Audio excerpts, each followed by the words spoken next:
Good morning, everyone. We are going to commence the meeting. It's an ordinary meeting of the Nelson Tasman Regional Landfill Business Unit on the 8th of October.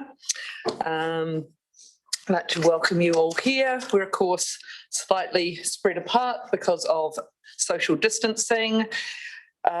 We are live streaming because we're unable to have the public into the chambers. I will start with apologies. Now, I have received an apology from Andrew Stevens.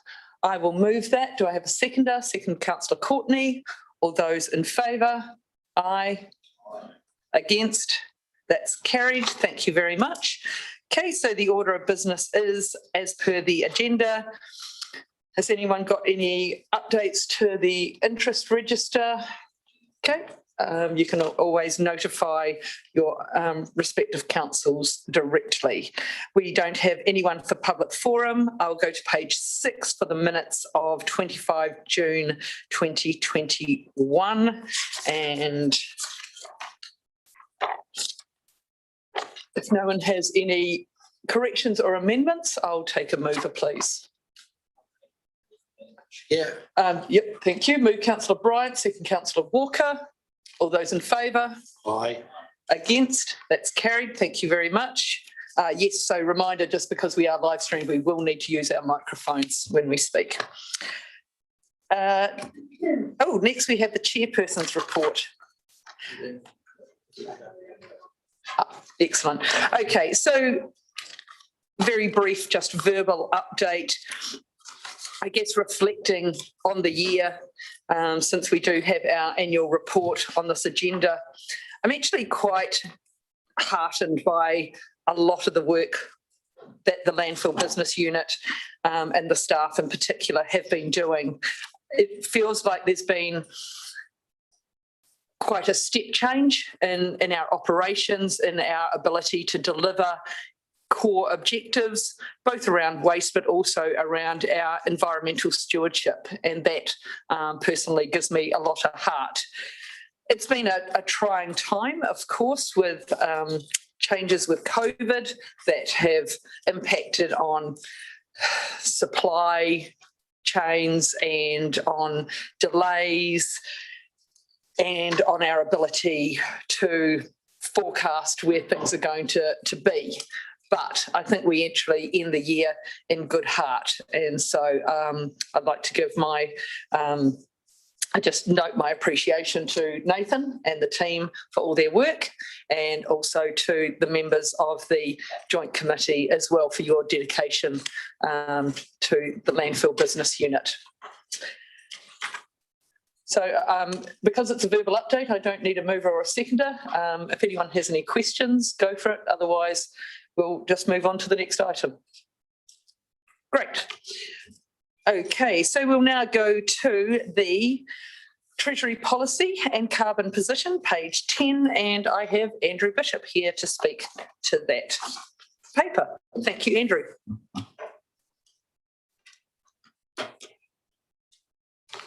Thank you, Judy. Yeah, it's our existing Treasury policy is due for a review, and that we've taken advice from Pricewaterhouse and aligned our policy with Nelson City Council's policy. TDC have the same Treasury advisors, so I assume their policy is very similar. The thing about the main change here is with regards to the carbon credit in the policy. I think the policy is just best practice, and so I don't see that there are any issues with that. With regards to the, there's an option to, or there's an ability for the Joint Committee to take a position with carbon, given that it's widely acknowledged that the price of carbon will continue to rise. What the policy does is delivers certainty for the cost of carbon for the landfill for the period of that the following year's business annual plan covers, for which we'll be setting fees for it with the annual plan. So that's quite critical. The third option in the that is given for your note is to whether you purchase beyond that. It's not standard Treasury policy to do that, but it's something the board could do if it was of a mind to. Staff have considered that and decided not to make a recommendation on that, principally I think because of funding, and for the 23-24 year, we will look at that in a year's time, and the policy will then cover that for calculating the gate charges then. So I'm happy to take any questions. Through the chair, I'd like to comment if I could. So I worked with Andrew on this and tried to understand the implications of this for NTRLBU. And specifically, what we are trying to do is to make sure that when we do a business plan for the future years, that we have already known what the price of the carbon is for that year when we do the business plan, so that we're not going to make a loss or a gain. You know, there's no speculation in what we're doing. And so there's a certainty around the carbon price. And given that the price has been rising very rapidly, I mean, there could be significant changes to the business, or to essentially to the budgets, if we were not to do that in advance. And because we're preparing a business plan more than 18 months in advance of the end of that year, you know, there's a lot of change that can occur. So we're trying to basically hedge the carbon position sufficiently far in advance that we know for every business plan that we produce what the cost of those carbon credits would be. Okay. Thank you. Look, I'll start with a question myself, and also because Andrew Stevens, who is our iwi representative on the business unit, we had a conversation last night about this, and he was querying the option 1 under the carbon position, and it is noted under 4.3.2 that the committee did express a view about being able to buy more units. And then if I look myself, 4.3.6, we note that we've budgeted for units, but the price, of course, we note in 4.3.8 has already risen to $50. And so while we may have a good 18 months up our sleeve, I'm just wondering what, you know, do we anticipate the prices are going to drop? And if they're not, what would be the downside? Because to be honest, looking at through the options, other than departure from the policy, what would be the downside of having, say, 2.5 years of credits? So the prices continued to rise since this report was drafted, where they were $50, they're now $65, but they seem to have plateaued at the moment. All indications are that they will continue to rise way below, above the rate of inflation. The market's certainly driving the price above what the government are targeting. So the disadvantage of buying ahead is the cash flow considerations. So from an economic point of view, for the benefit of future users of the landfill over that period, if you fix the price either by buying units or contracting to buy units or futures, then you you fix the price at what it is now at $65, it is, all indications are that by doing that, you would save money for that year. And so you wouldn't have to recover the movement in price in your gate charges. However, it is not beyond the realms of possibility that the price drops. Hard to see in the current environment, but there's politics involved and international forces. The price of carbon in Europe is about twice what we have. The price in Australia is about a third of what we have. So it's really a matter, if you wanted to take a position, then that's what you're doing. You're not gambling, but you're taking a position that you want to benefit the community in another year out at the cost of holding those.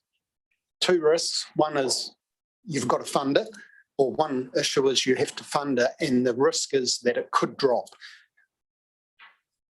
That's a possibility, probably unlikely.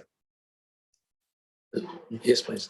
Through the chair, the Climate Change Commission has recently changed what it calls its cost containment reserve, which is basically these carbon credits get sold on the New Zealand market through an auction process or on a secondary market in a private sales. And previously, last year, basically the way we purchased our carbon commitment was there was a cap arrangement where you could buy them directly from the government at a certain rate. And that's no longer there. It's all purchased now on the market. And there's this thing called a cost containment reserve. So they have a certain amount of carbon credits available. And then if the price goes over the price for the cost containment reserve, they release more into the market. In the last auction, the entire stock, including the entire stock of the cost containment reserve, got sold for above market rate or above the cost containment reserve rate. Now, they changed that rate from $50 to $70 for next year. So $70 would be the expected number for the cost containment reserve. And currently they're selling above the cost containment reserve, or they have been. And then the year after it goes up to 85 or something. And then in 3 years' time, or 4 years' time, it's $110 and is what the cost containment reserve is. And our expectation is that the price will sit somewhere around that cost containment reserve number. That's what indications are at the present time. So, there is no guarantees, of course. What the board could choose to do is instead of buying actual credits, to buy options on credits for future years, and that would be a lot less cost to buy, but would secure at today's future rates the cost those credits for the future. So we could choose to buy them in the future at that rate. So that's something that would be a cheaper way of getting access to those at a fixed rate in the future. So can I just revert to you, Andrew? How does that work within the policy? The policy does give us the option to buy futures or to forward purchase units. The policy. Yep. And to do options on credits. Yes. Yep. Yep. Okay. Thank you. I've got more questions, but if someone else has some, I'll let you go for it. Councillor Courtney. Well, I'd like to carry on from where you left off. That option one that Nathan just mentioned appeals to me. We're not putting ourselves right at the end of the limb of the tree. So I'd like us to consider that quite seriously at some point, just before we leave this item. Other than that, I've appreciated Andrew's explanations, and I understand it now fully, and Nathan's as well. So that's where I sit. I don't know how you feel, Madam Chair, about the buying options. So if I there was in the policy itself, 2.4.2 on page 23 of the agenda, there was a reporting back requirement. And I'm just wondering if that is then also the time that we can would that be a relevant time to then also look at whether we needed to buy options on credits at that point as well? So it actually becomes part of, A, we get the regular reporting, but B, we can also have that regular discussion on buying options on credits. Certainly, I would anticipate that in the quarterly reporting going forward, we'd have a section in the General Manager's report on the current status of what we hold, what we're committed to, and our forward projections of that, and then what the market's doing. I mean, we do get information on what the market's doing. I follow it reasonably closely. Yep. But that really is not something that staff can recommend going beyond the best practice as recommended by our Treasury advisors. However, we do recognise that there is an opportunity here that the board may wish to take and make a position. But we really can't. We, as officers, we cannot do that. Yep. That's the limit of our authority. Then it becomes a governance decision, not a management one. Thank you. Through the chair, from the General Manager's perspective, obviously we need to understand our cost base moving forward, and we need to be able to budget effectively based on known costs if we can. That, in my mind, and what I had proposed, or the way I had conceived of proceeding, was to continue buying credits to maintain our maximum allowance as we move forward. So we're always, as we use them, essentially, we buy forward. The issue with that approach is that we don't remit credits other than one time a year. So essentially we buy up and we're going to have an increase in credits during each year before we remit them, which would go to a low point. So if we're buying them constantly, there's going to be a point where we've got more credits just before we actually remit them. And we need the policy to allow us to essentially continue to buy as during each year, so that we get that price certainty for the future, but then not get constrained by the fact that we haven't remitted those particular credits yet. I'm quite comfortable as looking forward and saying, well, for future years we might choose to do options, but I would prefer, as the General Manager, to be confident that we have the credits in hand for those business plan periods. Because back to you, Andrew, because is that issue what I'm seeing playing out? Because I noted on 4.3.4 that it says maximum holding of units under the 2021 policy is 109,349, but of course we currently hold 115,909 carbon units. And so is that that exact thing playing out?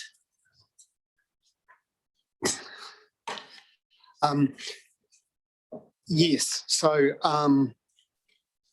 under the old policy, it triggered slightly differently. So under the new policy, basically it's talking in calendar years, and at the end of the calendar year, you have a commitment for the last year. We can hold 100, the policy allows 100% of that. So when it's redeemed, we don't have the commitment and we don't have the unit. So it doesn't change our limit, the fact that we redeem. However, we can't, the policy works on a calendar year. So in January, we can start buying another year. We could buy it all in January, either at auction or on the secondary market under the policy, or we could just buy it during the year. But by the time we finalise the annual plan for that next year, we would want to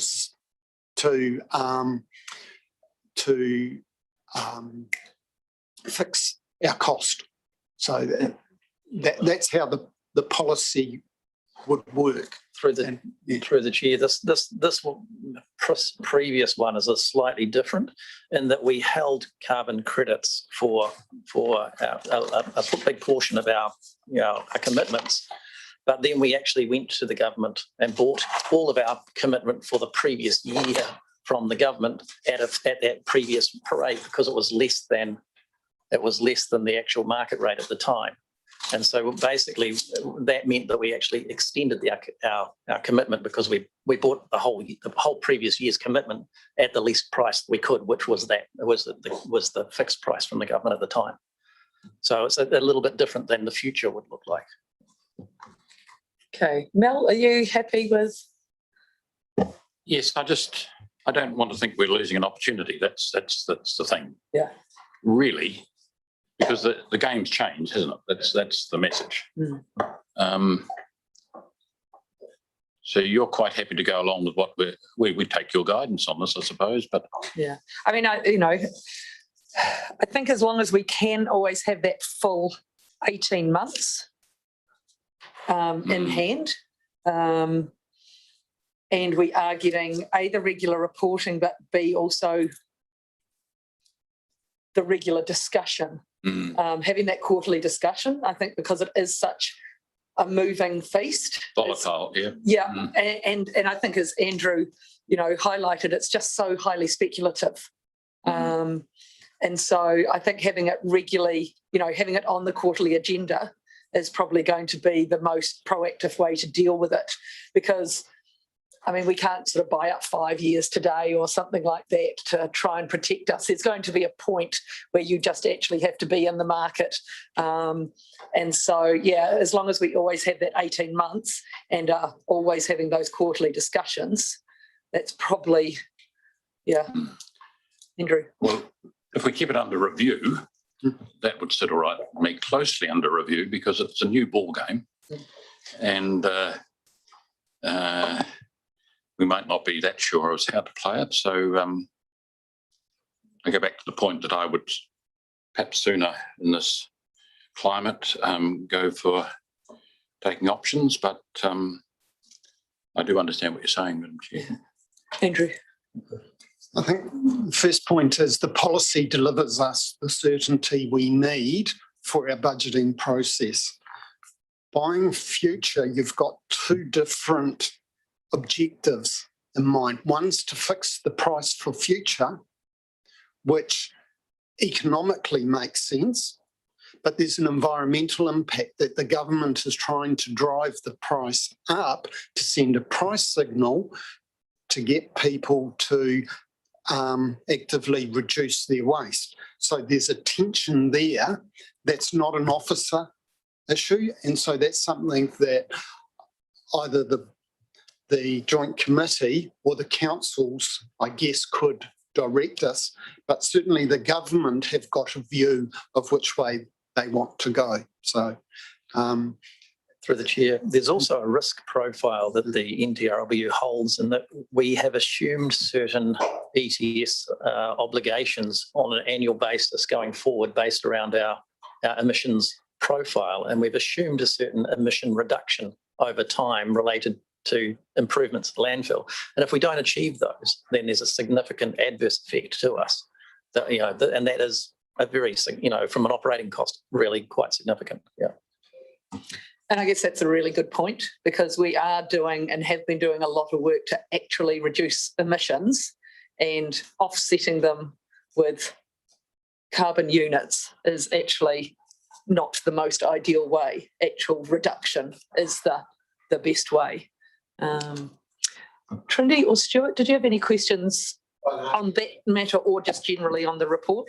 Thank you, Madam Chair. No, Andrew covered it. I just wondered why officers hadn't made a recommendation, but Andrew's covered that. So when you and Councillor Courtney were just having the discussion, were you talking about options or units then? I think options, as long as we've also always got the 18 months of units. Can you buy options further out than that? That's what I would. So the question is, can we buy options? Yes. And how far out? On the market, I may be wrong, but I think you can buy them 5 years out. You can buy them they're always delivered in, the market delivers them in May each year, which is when you need to redeem them.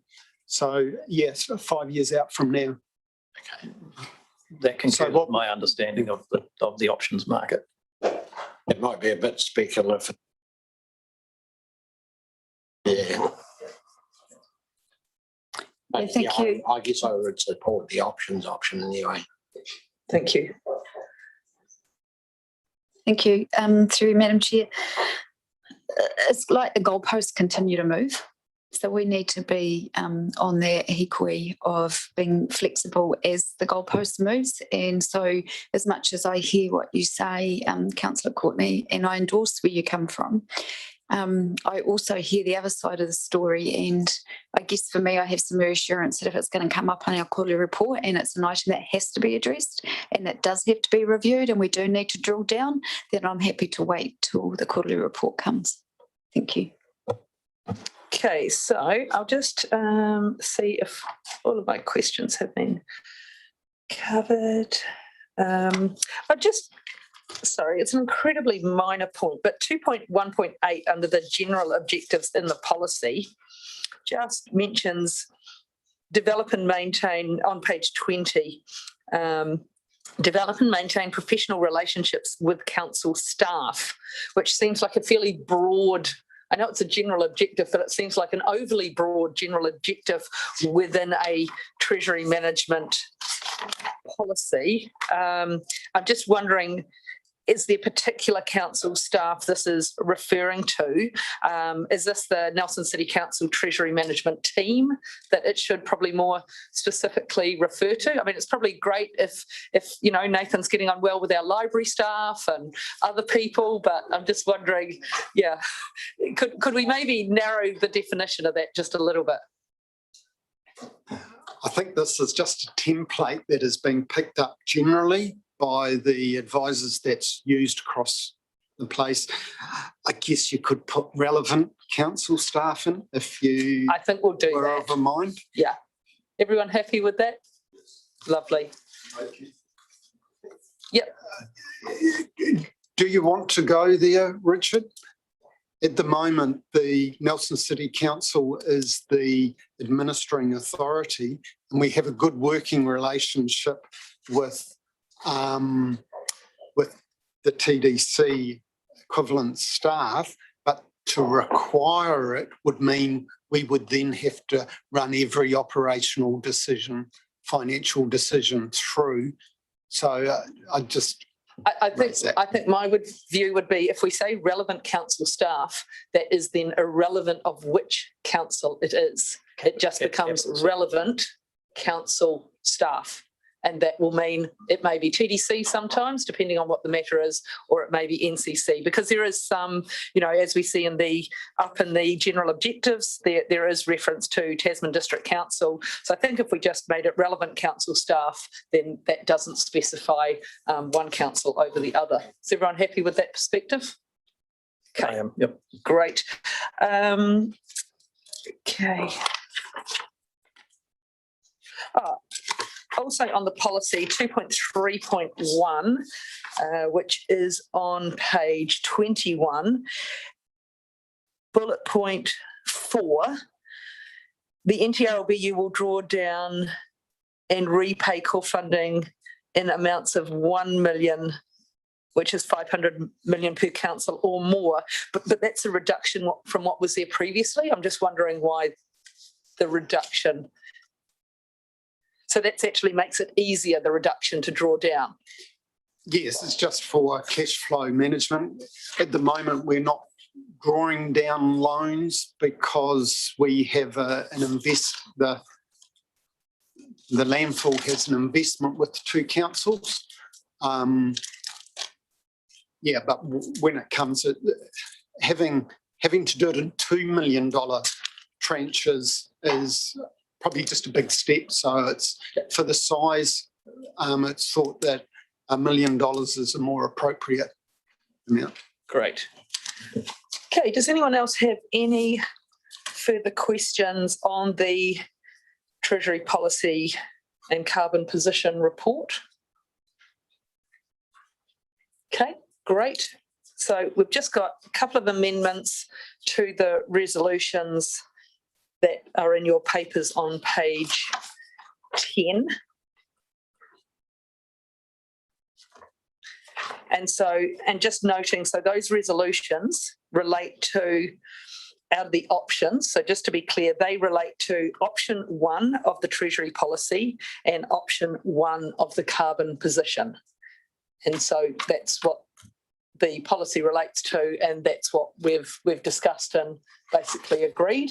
And then we've just got a couple of amendments to resolution. So we've got a new number 2, which is a very standard delegates authority for any minor amendments.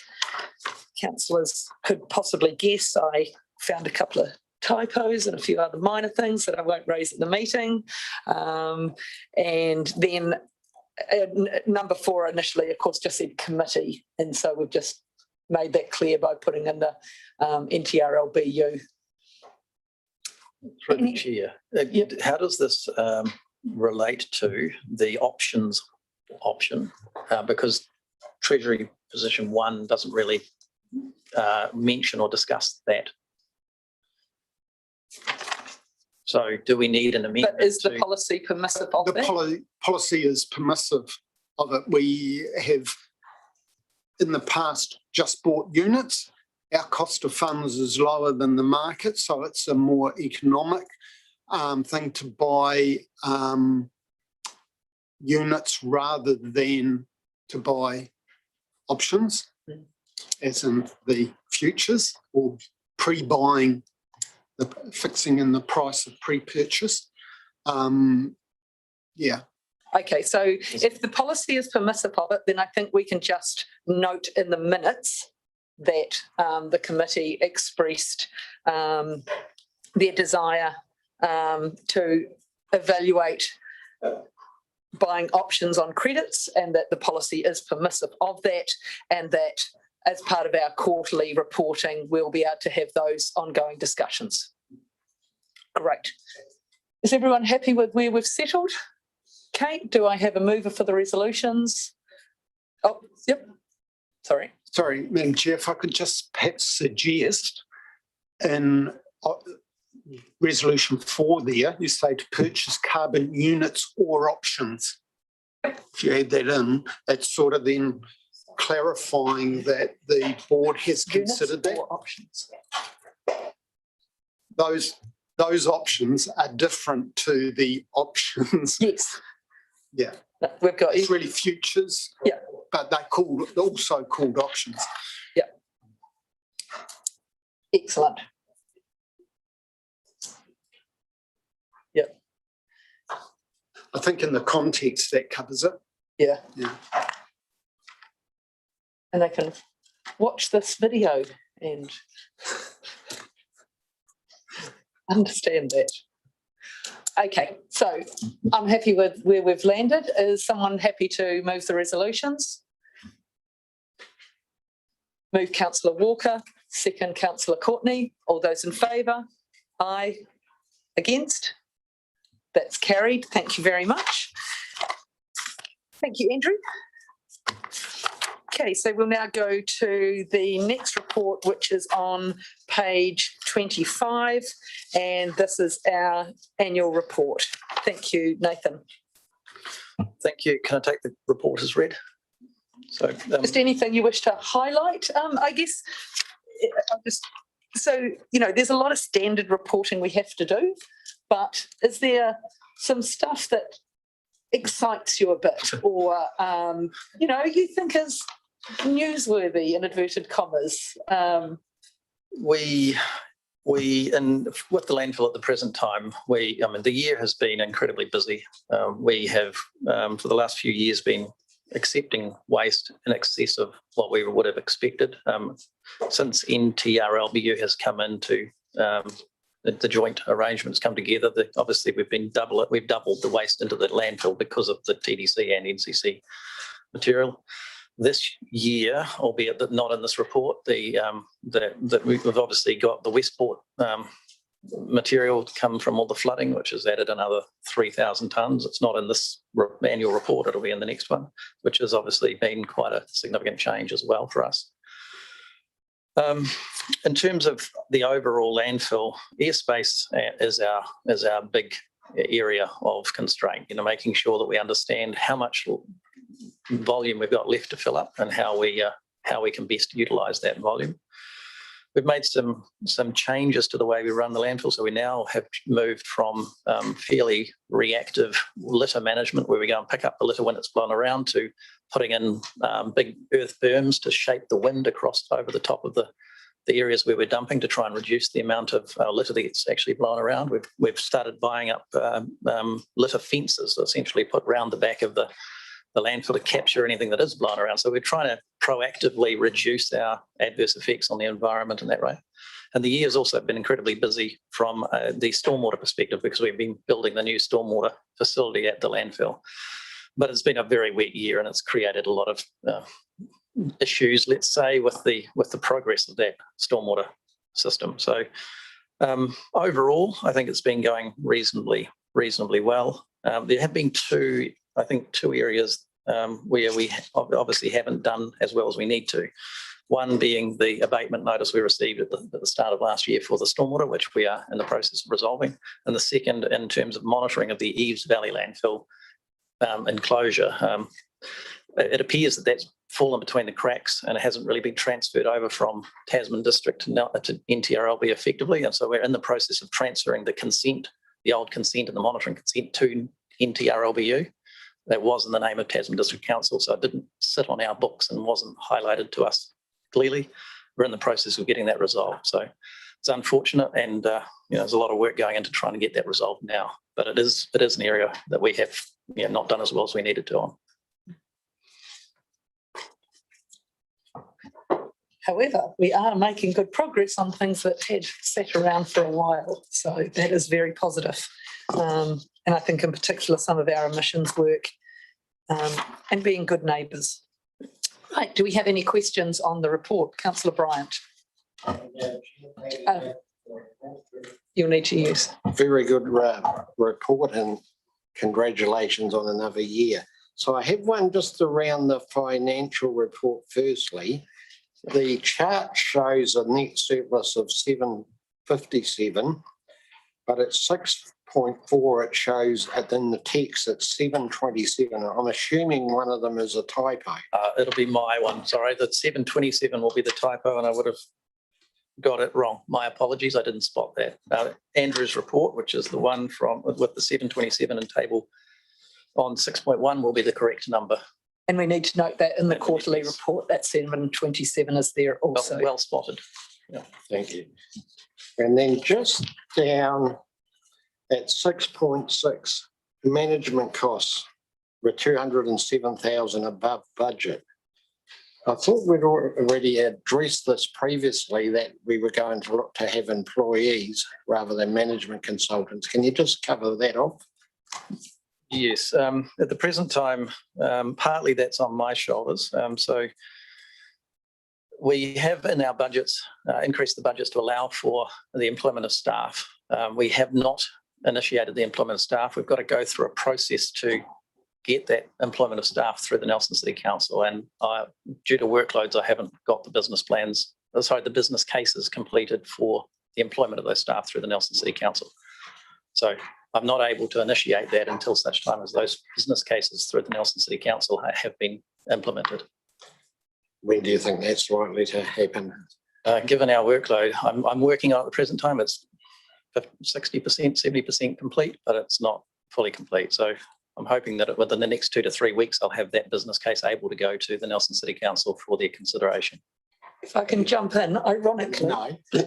can we get consultants to help us prepare the business cases to get rid of the use of consultants? We have actually started doing that for a couple of our urgent actions, but in this case, I was trying to avoid getting a consultant to help us to do what I felt was core business. Yeah. So I could just finish. How many employees are we looking at? Nathan, for you, Madam Chair. At the present time, I'm looking for to fill the current acting. We're sitting in the acting activity engineering role, and one additional staff member for project development to get the projects moving. I intend to use the Nelson City Council Capital Works staff to deliver the projects once they are at a point that they can be put to a contract. Right. But we are limited at the present time. Another thing that would be nice, but I haven't quite finished that analysis, was some administrative support as well, which would just take a load off some of the other stuff. Yeah, that makes sense. No, that's fine. And the relationship with the contractor, that's all going fine? Been fine during the year? Yeah, the Downer or our operations maintenance contract. Yes. We have put them under quite a bit of pressure over the last 6 months with the additional works that they are doing on the site with the stormwater and these other actions that are going. They have been stepping up.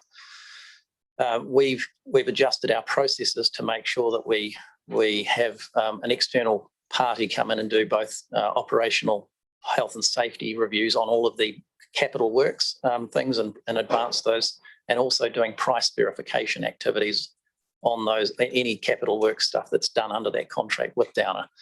And that seems to be going. It's taken some time to spool up effectively. The biggest issue with delivery has been the rain. We've had an incredibly wet year, and we're trying to build a stormwater system, which every time it rains, it fills up on us, and we have to basically stop, clean it out after the rain has gone past, and start again, trying to get back there. And it will have added cost. Yeah. COVID has obviously influenced it, but I think the bulk of it has been the rain. It's been significantly wet year. Thanks very much. Thank you, Madam Chair. Thank you, Councillor Courtney. Just follow on from that. Nathan, you say the rain's been contributed a lot to lack of progress in some of the areas that you're wanting to develop fairly rapidly, but I wonder whether it's actually human resource, the capacity. I see. Have you got the engineer, this activities engineer position filled yet, or are you still working on that? I'm having difficulty hearing. If you could just bring your mic a little bit. Sorry. Thank you, Councillor Courtney. No, we haven't got it filled. At the present time, the adverts have run for that role, and the responses closed on Wednesday. So we'll be reviewing the options for that role over the next 2 weeks and holding interviews and the likes. Yeah. We have not put out an advert for any additional resource because that has to get approval from Nelson City Council beforehand. I picked that up. So, and clearly there is definitely a resource constraint with us. Yes, there's no doubt about that at the present time. Yes, all right. Your biggest contributor to the landfill is, from memory, and it's not in here, but I just want to ask some questions about it because I've got something in my mind about the contractors and demolition type. Although it doesn't look significant here, it is increasing, isn't it? Isn't that what you told us last time? And have you got some plan to repurpose, recycle that? I thought, Yes. I'm not sure that you told me, but I thought someone told me that you've got quite a fresh initiative in respect to that. You've got obtained a grant and a building's going to go. I need to know more about this. I think from my perspective, you may be misconstruing between NTRLBU and NCC or TDC. However, on your site? We have no building going on our site in regard to that. What we have done over the last 3 months, but it hasn't been particularly effective due to weather and COVID, was we started a trial to try separating waste material when it got to the landfill to see how much material we could separate out and send to alternative uses once it got to the landfill. Right, I'm right with you up to there. Correct, yes. Yep. We started that trial and we've gone through a few iterations of how to try and make it work. And at the present time, we're reevaluating again. We haven't been able to make it work at the present time. It's not economic, and B, by the time the material gets to us, it's mixed in with so much else, and that even things like, you get a load of cardboard in a truck, because the entire truck's full of cardboard. When it's dumped on the ground, it gets contaminated with other material, and then it doesn't want that. They don't want to recycle it. So, essentially, what we're going to try and do is get ourselves some data that we can then pass back to Nelson City and Tasman District to see whether they can use that data to enact other changes that they may do at their systems, at the transfer stations or like. Where we started the trial was to try on skips and bins, essentially the commercial activities where we thought demolition materials or other stuff would come from the community. Yes. We very soon struck an issue with the definition or the distinction between contaminated CCA or other boron-treated wood and non-treated material. And so that put quite a fishhook in. We talked to parties that might be able to use that material, the wood, and they were very concerned about making sure that they didn't have contamination in that material. So we then asked them whether they'd be able to come and be part of our trial and stand on site and help us to do that. And unfortunately, the party we were talking to at that time then had a fire in one of their major processing facilities, and they were sort of lost interest in us for quite some time while they repaired that issue. Mm-hmm. And that hasn't restarted yet in that piece. However, the trials we've done, we've basically come to the conclusion that the cost of doing this sorting would outweigh the cost of the benefits to the landfill in terms of how much we would be able to take back out of the landfill at this stage. What I've discussed with Downer is whether or not we could figure out a way of incentivising their staff to separate stuff that could be sold or removed from the landfill and put it back over the weighbridge to get the savings, and then maybe creating a social club fund or something for them to enable them or to justify them actually putting a lot of effort into trying to get that to happen. But it wouldn't be at the scale that we've been trialling to date. It would be a much lesser scale, but recovering metal or those sorts of things that would come in. So it's still a work in progress. Well, I'm pleased to hear you finish on that note because it is still alive. Yeah, absolutely. Yeah, it's still a work in progress. Yeah. Yes. Okay, that's fine with me. Now I'll just pass for a moment. I just was so interesting to that and listening to that. If someone else likes to carry on, I'll find a way. So I've just got a couple of questions. Firstly, page 43, the post-closure provisions. And that's whoever would like to answer that. So, of course, we budgeted 83K and it is 379,000. Comments on, I guess, A, that, but then B, what are we going to expect going forward and what will be the game changer to manage that? Madam Chair, post-closure cost provision is the costs we're going to incur when it closes. So we have to cap the landfill and we have to then monitor it. So that's a liability we have now. So we have to value that liability. There's three major factors that affect what that is. The first is how much it's going to cost. So that's how much it would cost today plus inflation between now and when it's been spent. When it's been spent will be at the end of the landfill plus 30 odd years. So it's a long period of time. So changes can have, any of the assumptions can have quite a significant effect. So that's the first thing, how much it's going to cost. The second thing is when it's going to occur. So the life of the landfill is a very critical factor in assessing the post-closure costs. The third factor is the discount rate, so that is applied to the valuation of the liability. So to have $1 in 30 years' time, you don't need to have $1 now, you might need 90 cents or 80 cents. We use a Treasury rate for that, for the accounting purposes, and that moves. Historically, we just used a pretty standard rate and it didn't move, but now it has moved and it started to move up. So when it moves up, you don't need so many dollars when the interest rates move up, you don't need so many dollars today to give you $1 in 30 years' time. So a lot happened this year. Firstly, we recognised additional costs on that, particularly on York Valley, that will be needed post-closure. Secondly, we've reduced the life of the landfill because of the increased volume coming through. So that life is a critical factor. And yes, I've covered the discount rate. So yeah, the three major factors. We had a mixture of those this year. Some worked in our favour, some worked against us.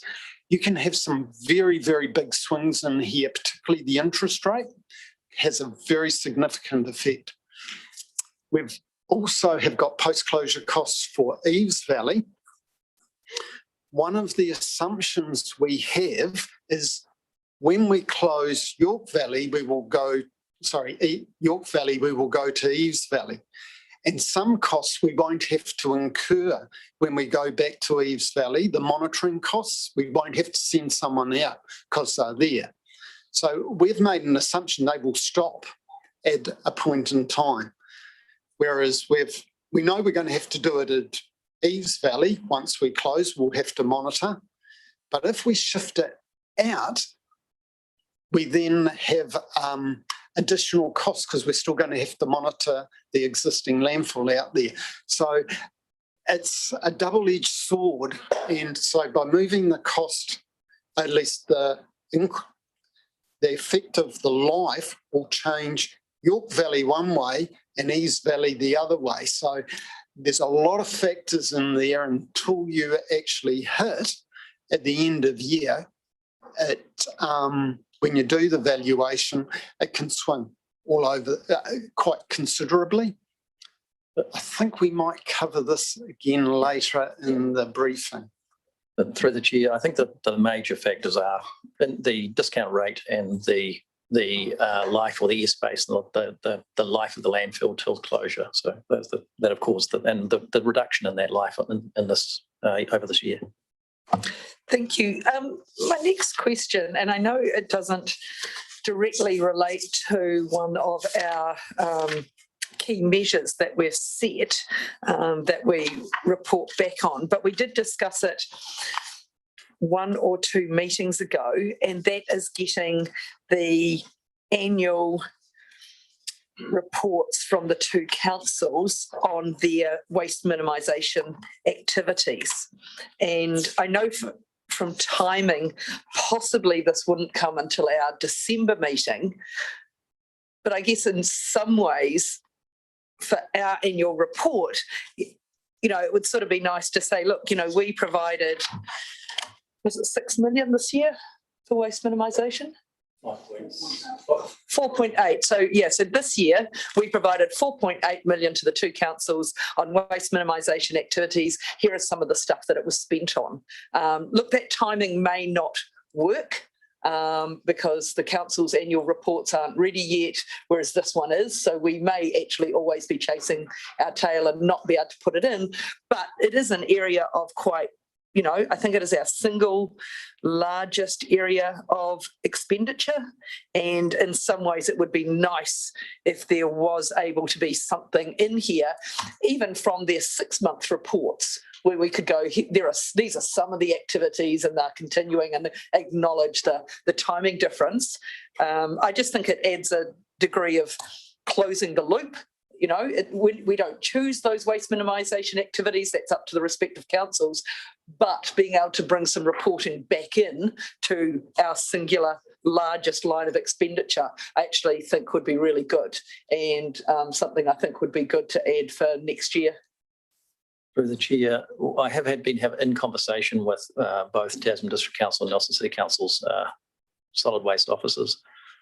We prepared, but it was due to timing issues, we a brief statement around some of those things, but we didn't manage to get it into the reports this time. So a notable thing that has happened this year is the battery recycling or the recovery scheme, which is about to start. I signed off my version of the public notification or the press release type stuff for it. The bins and the likes have been purchased and are all being put in place at most of the locations of where those batteries will be, and the flares and those things will be accepted. So, that's a step forward that both NCC, TDC and NTRLB have been working together on to get in place.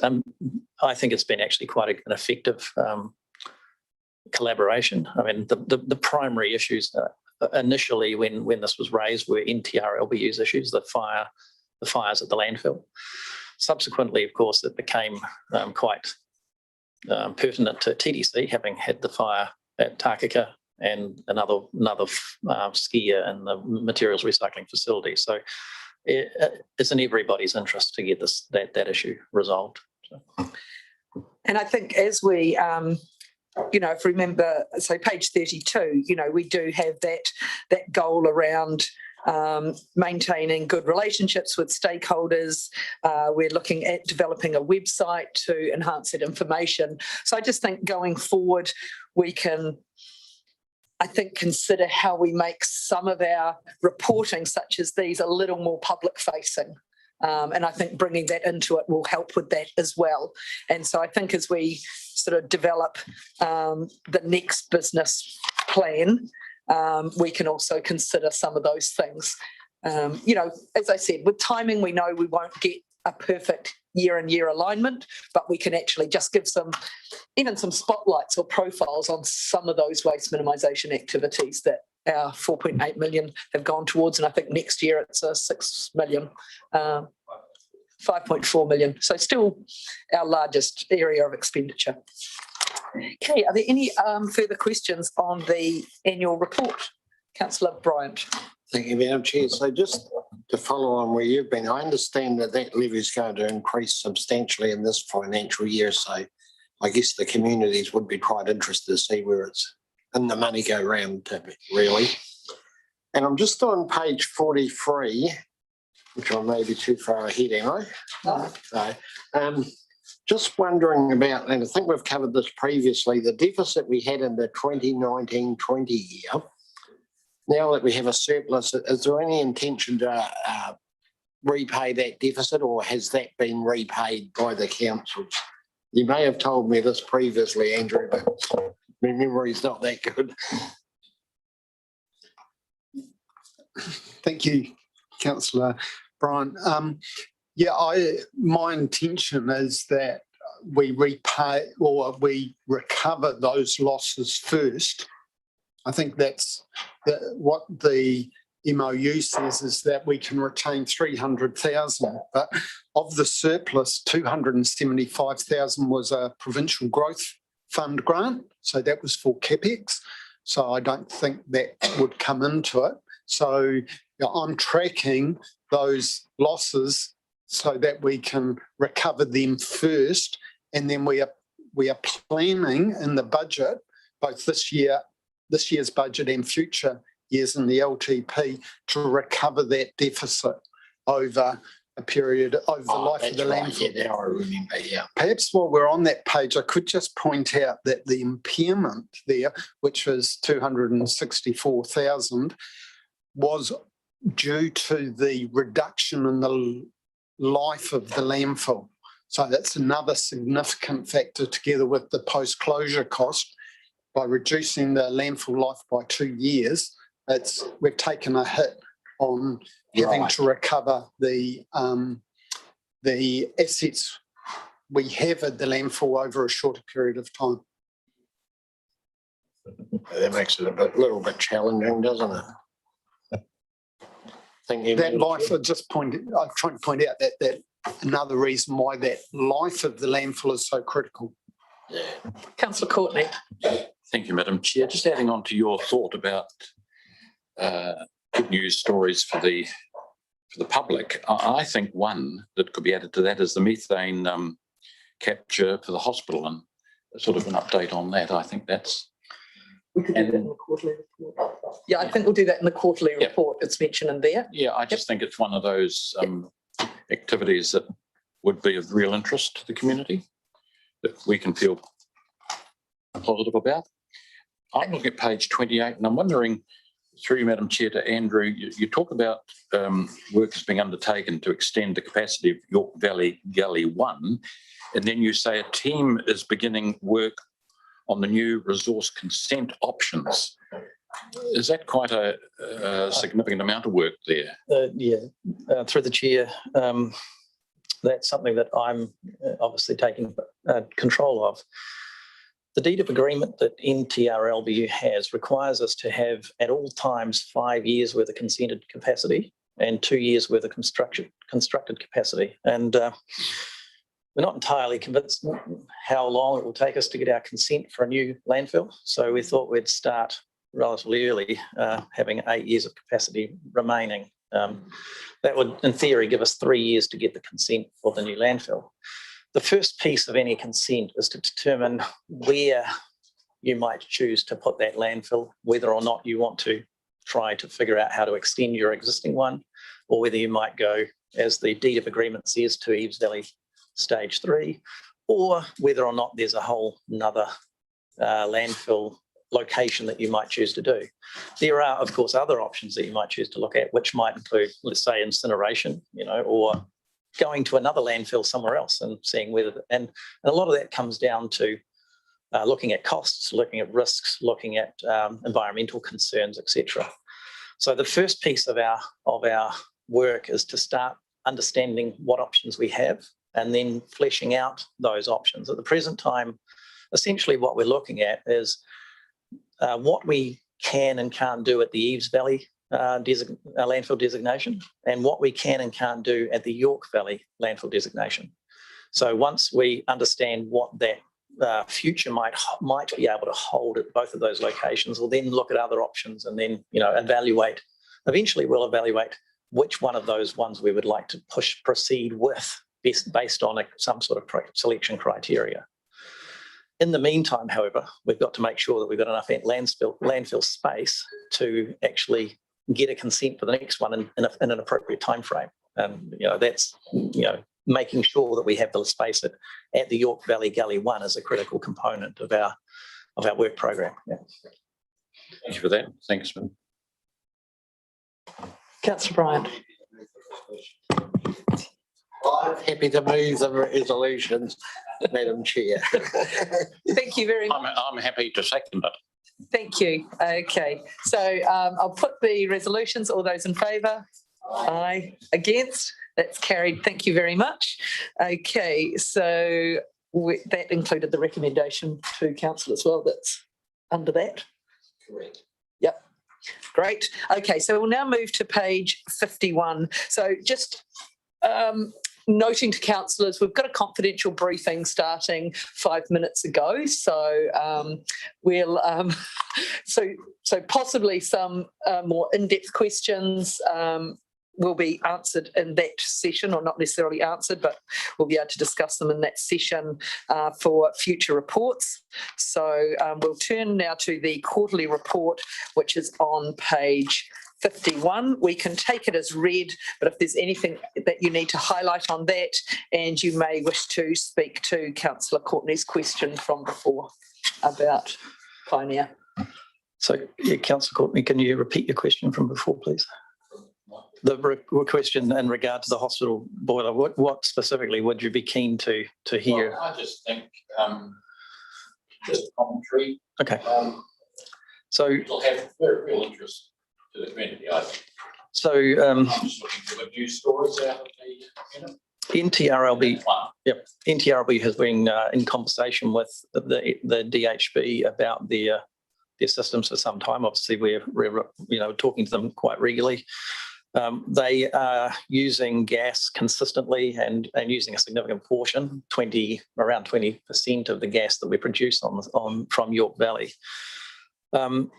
There has been conversations with the DHB about whether or not additional gas could be used. And so, the DHB are still in the process of considering their future growth strategy for the new hospital. There's a bunch of stuff up in the air with them, so there's no certainty around that.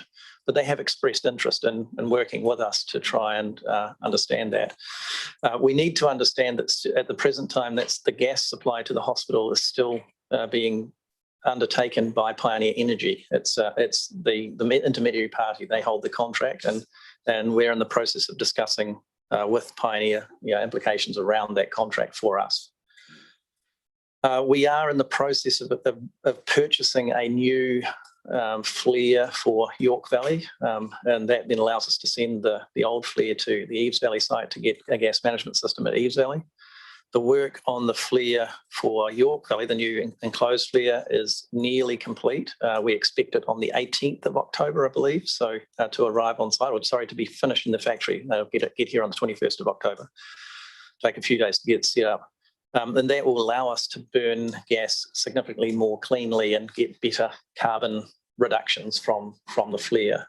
We are currently running not only the boiler for the hospital, but also the flare on site to increase the amount of gas that we're capturing from the landfill. And that will hopefully reduce our emissions liability as well.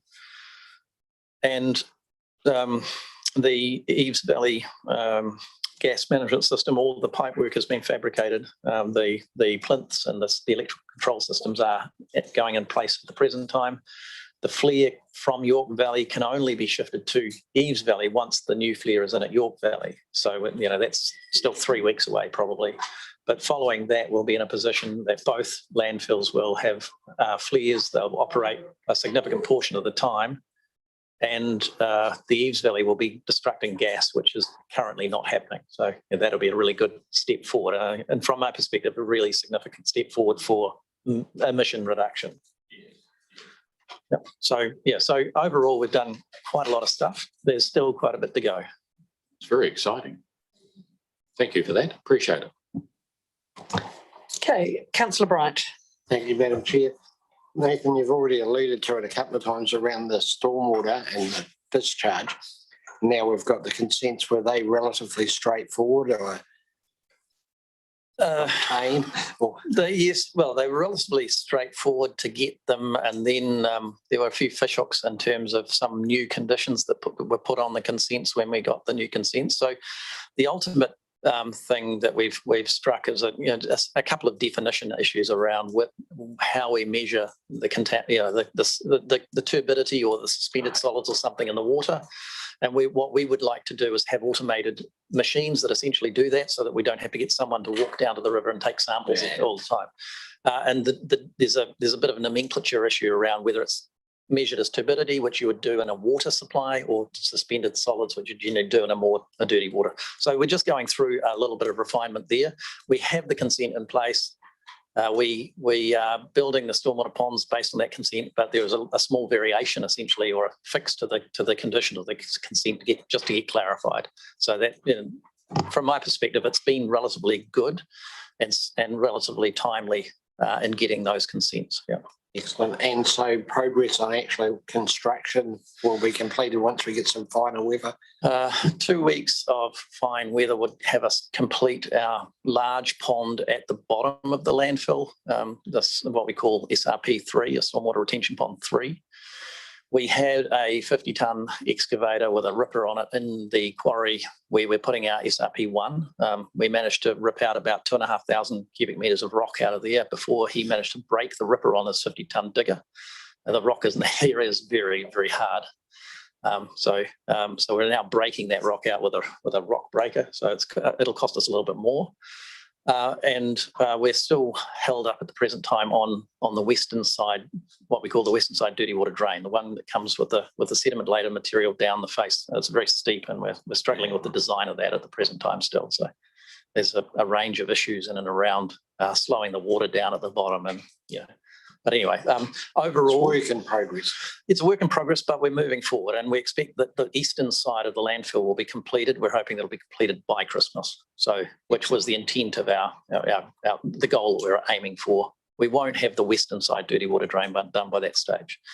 There is a possibility that I'll have to come back and beg the board for a little bit more money in regard to finishing it off. So at the moment, the budgets are looking like we might not have enough money to complete the western side dirty water drain within the budget that we allowed, which is $1.5 million. So That was capital, wasn't it? sorry, That was capital works. that's capital works, Yeah. correct? Yeah. So We'll wait till you come back. yeah. Thank you. I've just got a couple of questions. First, 11.1, page 58 on the report, because as we see in the resolutions, there's the resolution about delaying the receipt of the draft business plan, essentially to align with the same delivery dates for the NRSBU plan. And we've previously discussed inconsistencies between our own internal documents and inconsistencies across those two entities. So 11.1 mentions the review. Do we have any update on timing of that? Because it was something that the board discussed probably a good year ago, I think. And we felt then that it had a degree of urgency. So I was just wondering if you, like a project steering group had been set up for this, or lawyers had been engaged, or what the process was. Yeah, I'll take that on my shoulders. I haven't initiated that review at this time. So, my apologies. At this, it was my expectation that that it would be done in combination with the board and the two councils, rather than at my level. So, yeah, I can certainly provide some guidance what I would like, but ultimately it will come to the two councils to decide what they believe those deeds of agreement, etc., would what should say. Yeah. Okay, thank you. And then my other one was, at what point, and is it at the December meeting that we'll get the carry forward resolutions and discussions? Correct. Currently the carry forward and the business plan for Will come 22-23 will come at that same time. Thank you. Councillor Walker. Thank you, through you, Madam Chair. I'm just looking at page 54 of the litter management, and mindful that we did have complaint from a neighbour. Has the new fencing restored some relationships with that neighbour? And I see that in 7.2 we're going to do additional fencing. Is that, and sorry, perhaps I should already know the answer to this, but I don't. What money is that kind of budgeting coming from? We allowed money annually for litter fencing or mobile litter fencing, so we've started purchasing some of that fencing from that budget. There's also a bit of discretionary funding, which I've purchased some from. In terms of the neighbour, we haven't had any further litter occurrences since that time, to my knowledge.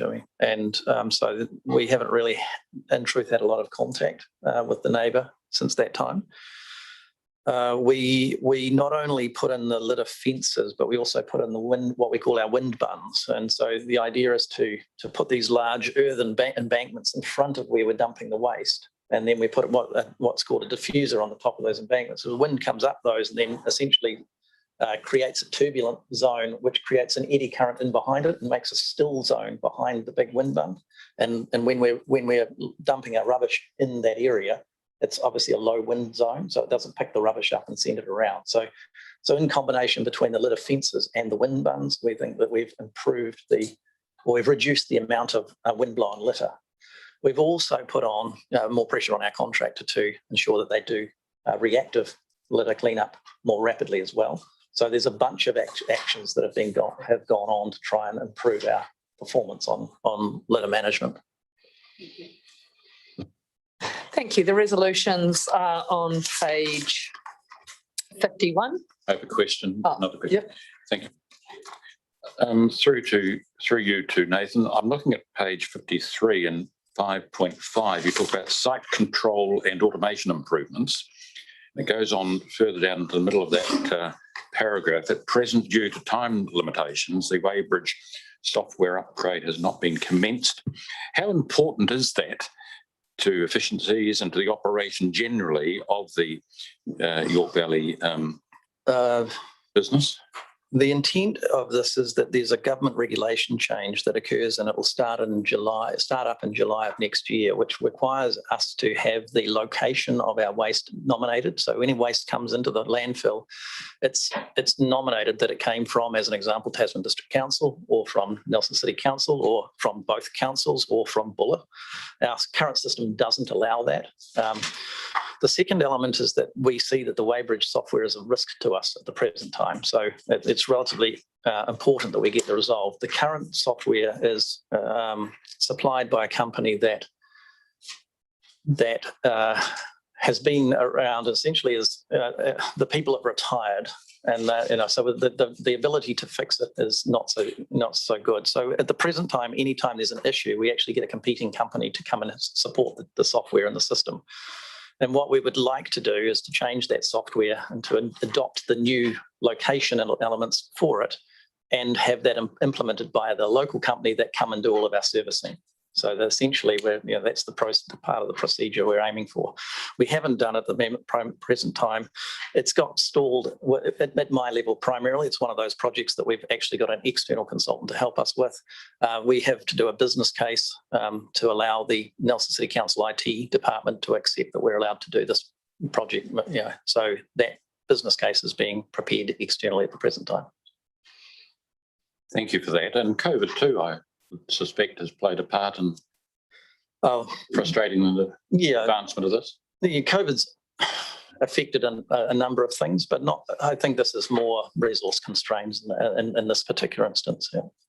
Thank you. Okay, thank you. If there's no further questions, the resolutions are on page 51. Move Councillor Bryant, second Councillor Courtney. All those in favour? Aye. Against? That's carried. Thank you very much. Mover to go into committee. Move Councillor Bryant, second Councillor Courtney. All those in favour? Aye. Aye. Against? That's carried. We'll just wait a second to turn off the live streaming.